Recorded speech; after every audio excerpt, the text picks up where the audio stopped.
What's going on, Batman on Film? Here with a very special guest of mine, Sam Liu. Sam, how are you? Great. Always good to see you. It's a pleasure. Sam, it's been 9 years since the last Wonder Woman animated movie. What has changed? What is different about this Wonder Woman? What can I expect?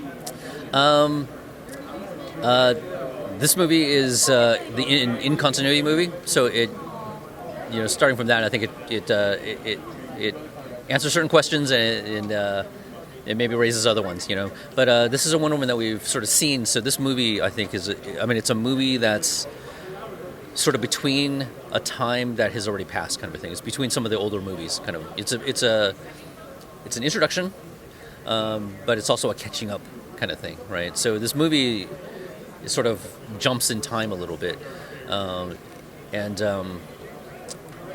know, it's weird because, like most of the fans, like when you hear that, okay, there's going to be a Wonder Woman movie, like when I first heard that, okay, the next movie you're going to work on is a Wonder Woman movie, my expectations was one thing, right? But when I read it, I was just like, oh, this is a little bit more nuts and boltsy than it is like this big one epic adventure, Mm-hmm. And when I had talked to James about it, he was kind of explaining what his plan was for it, right? So this is supposed to be sort of an introduction of the Wonder Woman cast of people, her villains, and the people that surround her life. And the story itself is, I think, more of an emotional story. I think it's a thing I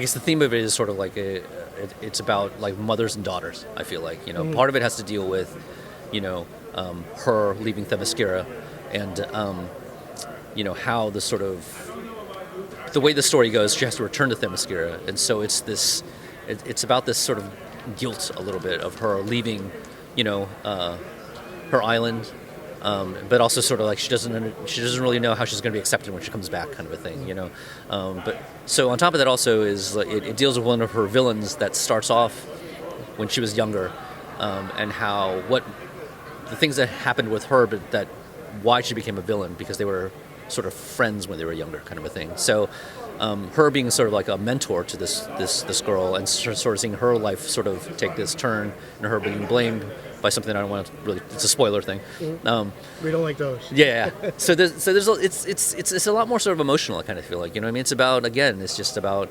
Wonder Woman as a daughter, as a mentor, but also being this hero, but also sort of having this family that her life is kind of intertwined with, and things that have happened there, and the guilt of her. So I think it's a very emotional story about, again, her reconciling with her family, and this young person that is a villain, and reconciling with her mother as well. So I think that's the heart of this movie. So it's definitely different than the first one, I think. You mentioned the villains. You got Dr. Poison, Dr. Cyber, right. Silver Swan. You worried about too many villains? Sort of, but I think that the way that they're integrated is pretty smart, in that there's sort of just these side events that kind of happen. The Victoria Kale, the Dr. Poison, Dr.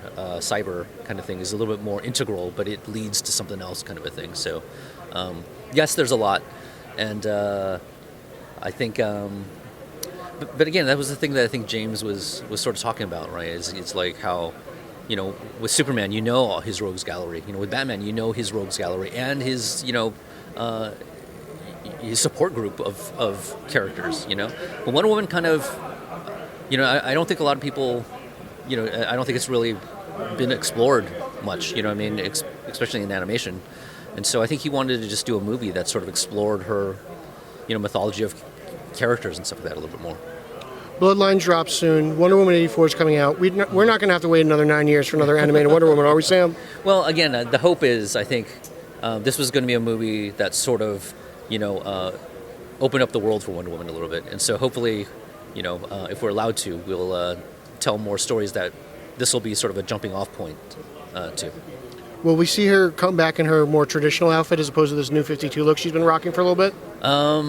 That would be a spoiler, and I thought you said you hated them. Okay, all right, there you go. I answered my own question. I appreciate it, Sam. Thank you. As always, it's a pleasure. I love your work. Thank you so much. Thanks for watching and being a fan. Always. Thanks.